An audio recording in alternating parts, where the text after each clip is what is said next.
jadi viral dan di mana-mana saya ditanya, bener Pak SBY mau nyanyi? Saya bilang insya Allah. Lagunya apa ya? Nanti saja tunggu. Saya menyanyi 7 lagu terus menerus sambil mengisi narasi.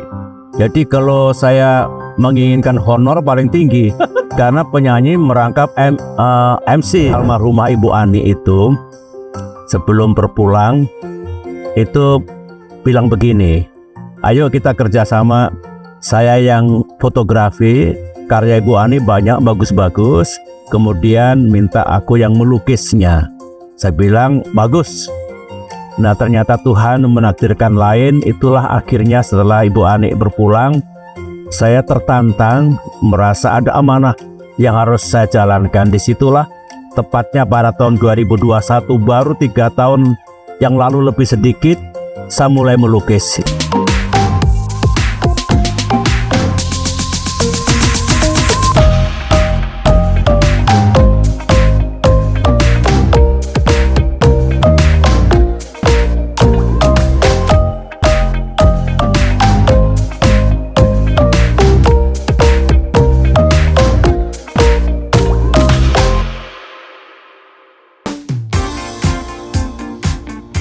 Ketemu lagi kita di VOA Creative Talk dan tamu saya kali ini adalah seorang tokoh dan surprise buat kita semua karena mau hadir di acara Creative Talk.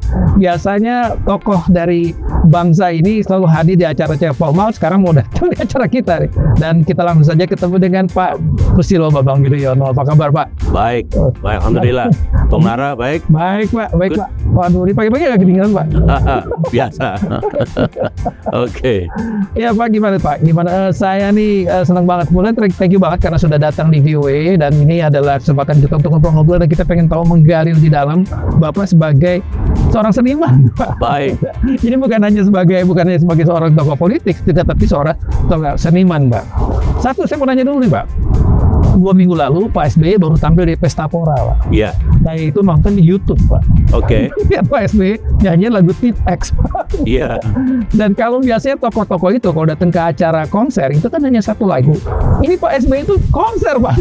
Pak 7 lagu. Itu gimana, Pak? Apa memang idenya gimana, Pak? Iya, awalnya itu kreator atau bos Pesta Pora namanya Ucup ngirim surat ke saya.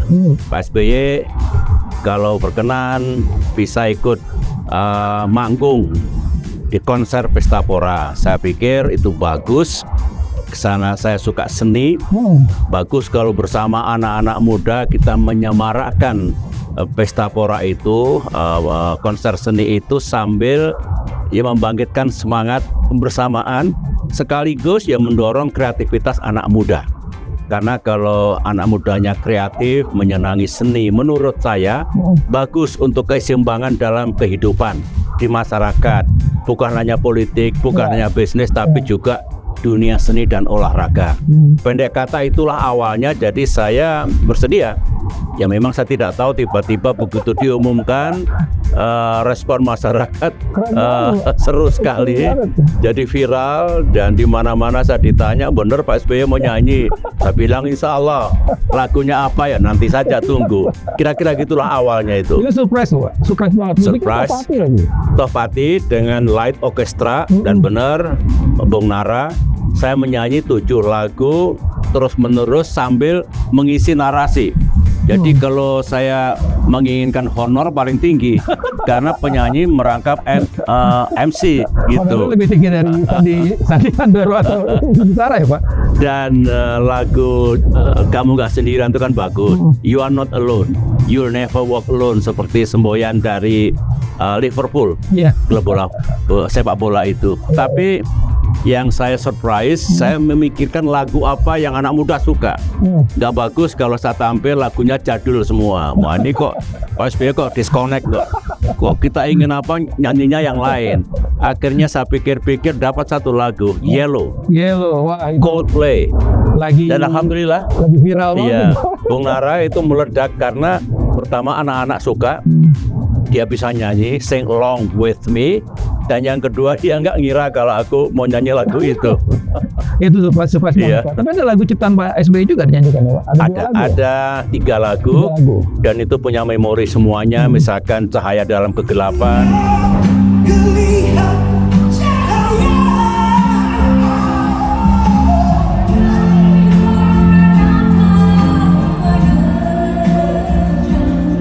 COVID dulu aku ciptakan untuk saling menguatkan sambil membesarkan hati.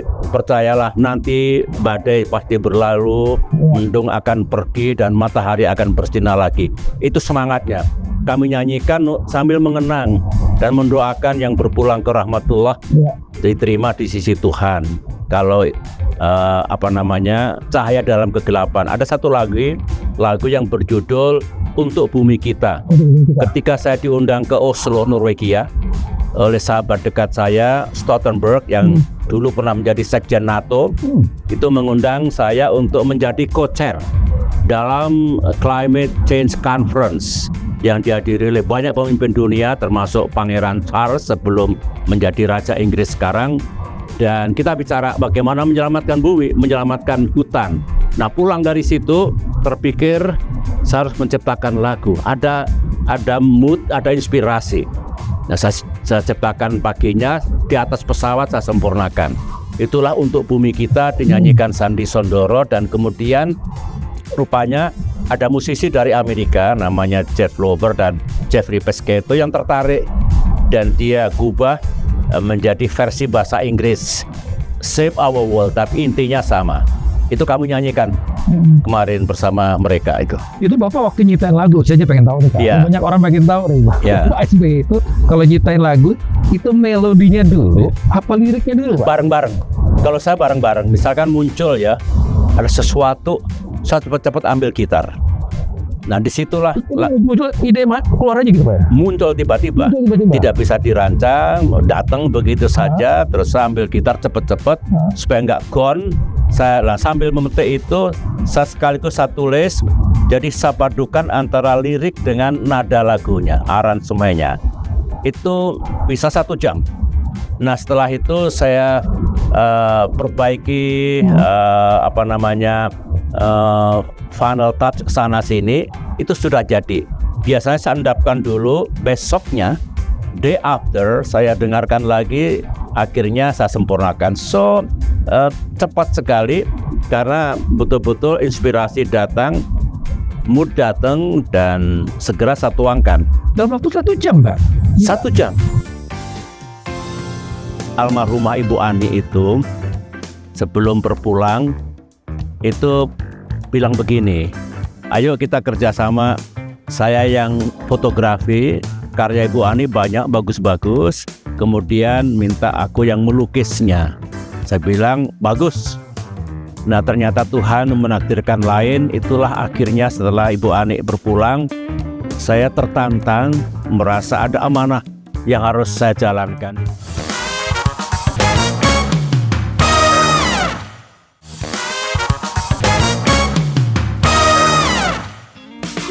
Itu. Nah, proses belajar ya begitu.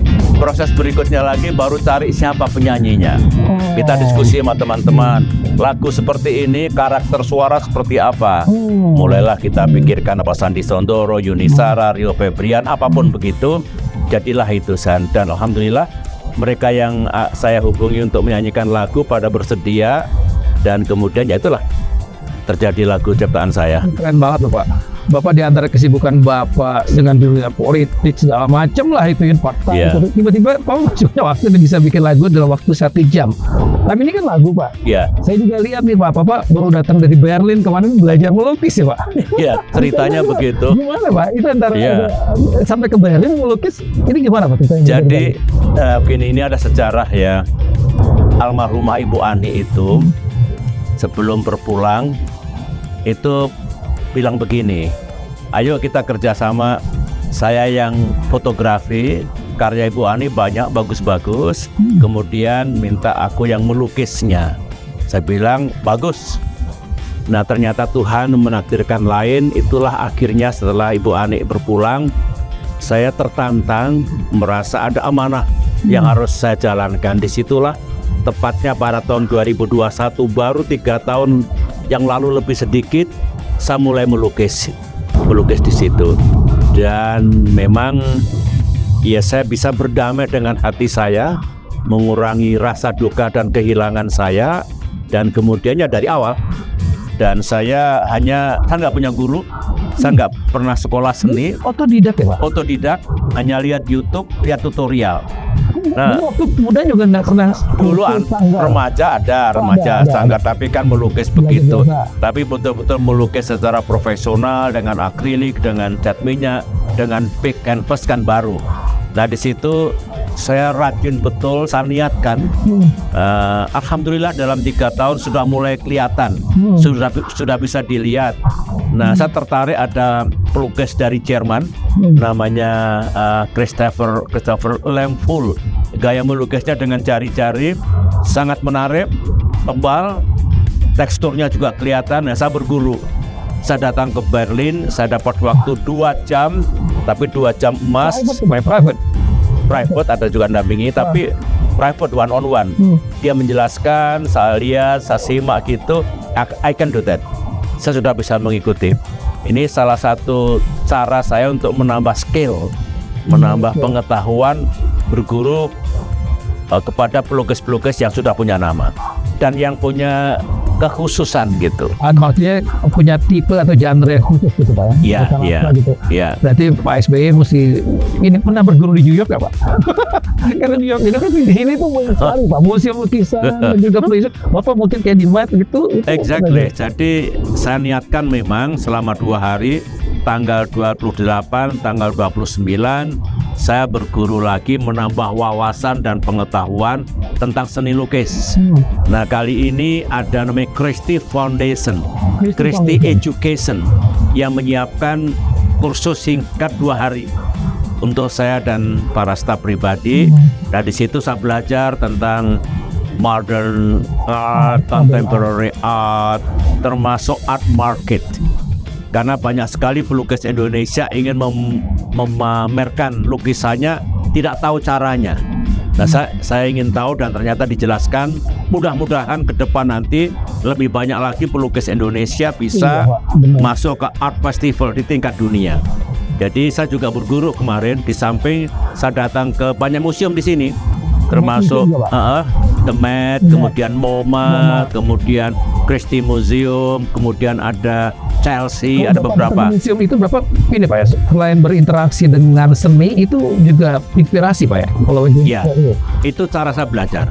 Saya juga rajin browsing di internet, di Google dan lain-lain. Karena makin banyak variasi lukisan dengan stylenya masing-masing yang saya lihat, rasanya makin menginspirasi. Itu pun cara belajar yang saya lakukan. Masuk museum juga lihat one by one, mana yang klasik, mana yang modern, mana yang kontemporer, mana yang landscape, mana yang portrait painting. Itu semua masuk. Itulah yang saya simpan dan insya Allah someday saya bisa melakukan seperti itu. Pak, luar biasa. Thank you.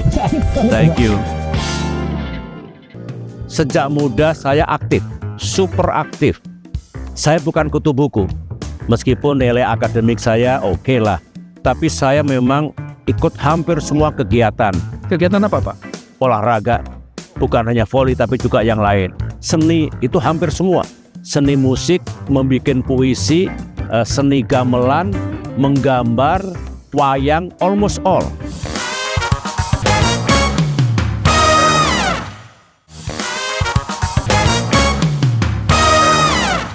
Ini Bapak tuh di musik, kemudian lukisan dari saya, tapi Bapak juga datang ke New York ini kan juga ada misi yang lain ya Pak ya? Kemarin datang buat sebagai duta dari penasehat malaria. Iya. Jadi begini, saya diminta oleh namanya aliansi anti malaria lah gampangnya begitu, se-Asia Pasifik. Dan saya diminta menjadi penasehat atau special advisor untuk mengenyahkan malaria dari muka bumi. Dan ini ada organisasi globalnya namanya Global Council, End Malaria Council. Bill Gates di situ, sahabat saya. Ada mantan Presiden Liberia, Ellen Johnson Sirleaf juga sahabat saya. Saya terima karena ini misi kemanusiaan. Bayangkan dunia tiba-tiba datang COVID seperti kemarin, korbannya banyak. Meskipun kita tidak berharap, jangan-jangan datang lagi yang baru, sementara yang lama belum bisa diatasi. Jadi dari misi kemanusiaan, Bismillah saya bersedia. Saya pikir ada yang bisa sumbangkan lah, terutama di Asia Pasifik, dan memang yang paling berat itu di PNG dan Pakistan. Sementara Indonesia juga lumayan, Papua, Maluku Utara, NTT, dan Kalimantan Timur masih ada endeminya, terutama Papua. Pikir saya dengan di situ saya bisa do something, mungkin bersama yang lain, mungkin dengan bantuan Bill Gates dan Council bisalah mempercepat penurunan malaria itu. Jadi bagi saya ini kemanusiaan, tapi Indonesia juga punya kepentingan. Saya sudah sampaikan ke Presiden terpilih Pak Prabowo Subianto, saya sempat sampaikan kepada Pak Jokowi juga, saya ada peran ini karena bagus untuk dunia, bagus untuk Asia Pasifik, dan bagus untuk Indonesia. Pak SBY gimana bagi waktunya Pak? Berpikir Pak. Ada lagi ngomong lukisan, kemudian musik, kemudian pada saat hama menemui malaria, Bapak juga seorang ahli pemikir politik, gitu, pemimpin bangsa.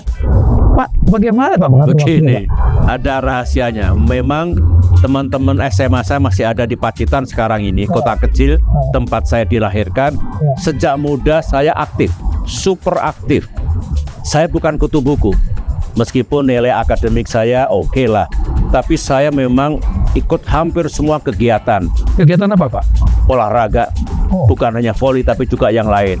Seni itu hampir semua.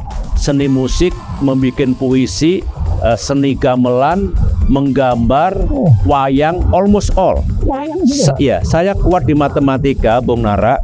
Dari sekian ratus siswa itu hanya 10 orang yang di matematika, termasuk saya. Betul-betul matematika. Di Akademi Militer juga itu kekuatan saya. Tetapi keseharian saya lebih banyak di dunia seni dan dunia olahraga. Makanya begitu makin tua dan sekarang sudah pensiun memimpin negara dan pemerintahan, ya muncul lagi ide saya, muncul lagi keinginan saya untuk kembali aktif lah di dunia seni. Berarti kalau gitu ketika Bapak muda ini juga buat ini ya, buat pemirsa juga pendengar podcast yang masih muda-muda. Iya. Itu aktif semakin Iya. masa muda itu penting ya Pak. Dan Penting. itu aktifnya segala macam. Iya. Ya. Nggak harus kadang-kadang kan orang karena Iya. teman desain pengen desain aja. Iya, iya. Bapak apa pilih semuanya tuh gimana Pak? Ya begini, memang pilihan masing-masing ya. Banyak jalan menuju Roma. Jadi sesuai lagu, ku yakin sampai di sana. Tapi begini, saya selalu memberikan nasihat pada anak muda. Jangan hanya jadi kutu buku. Jangan hanya mengejar nilai akademik. Suatu saat yang diharapkan memimpin negeri kita, pemimpin dimanapun, profesi apapun, orang yang lengkap, kemudian aktif, punya kreasi, bergaul sama teman juga bagus, sehingga mengemban tugas apapun biasanya sukses. Jadi aktivis itu juga bagus. Aktivis tentu dengan koridor undang-undang, koridor hukum, tapi menjadi aktivis itu bagus. Ini nasihat saya, karena saya mengalami. Saya sekali lagi bukan hanya mengejar nilai akademik ya, bintang kelas, bintang pelajar, tapi you must be really active itu. Ya, tapi kalau berarti kan semasa muda karena Bapak olahraga juga, kemudian seni juga. Ada pertanyaan Mbak, untuk menggali kreativitas Mbak, karena ini kan baik sekarang ini dunia digital itu banyak sekali tempat platform. Ya. Menurut Bapak, tips Bapak bagaimana sih anak-anak muda sekarang bisa mengembangkan kreativitasnya? Penting nggak kreativitasnya dan bagaimana supaya bisa memanfaatkan kreativitasnya untuk ke depan?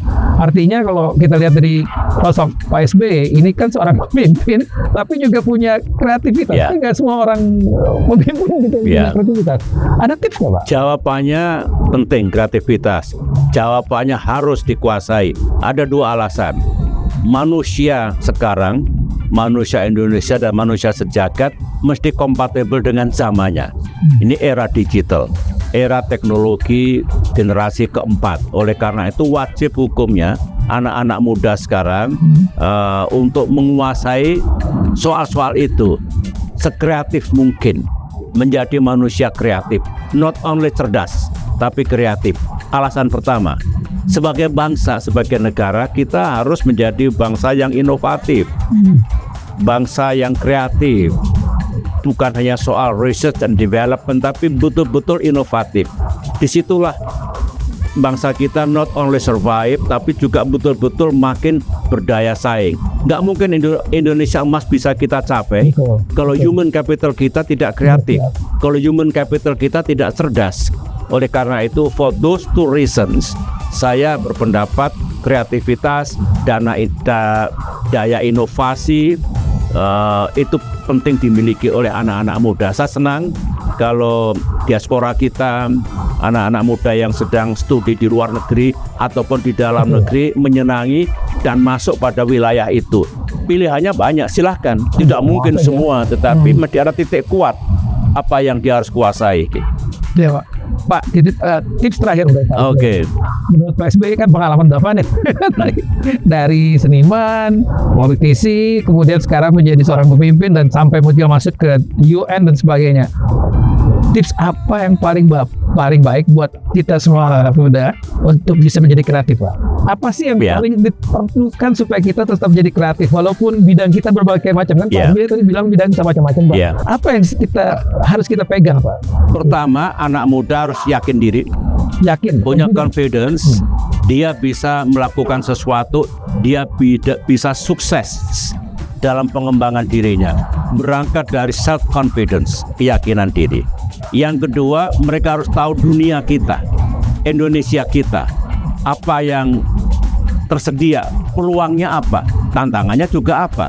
Ketika dia mengerti harus menjadi seperti apa Indonesia, termasuk dirinya menjadi seperti apa, maka akan muncul tekad, kreativitas, semangat to do the best.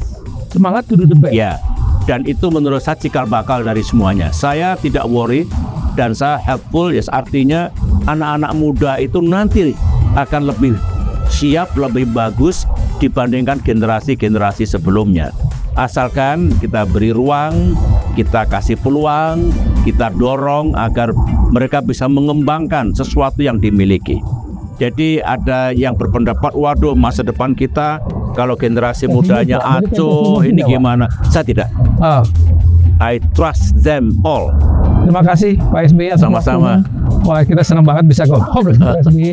Itu dia obrolan kita di Creative Talk kali ini. Mudah-mudahan bermanfaat buat kita semua dan stay kreatif teman-teman. Terima kasih Pak. Thank you.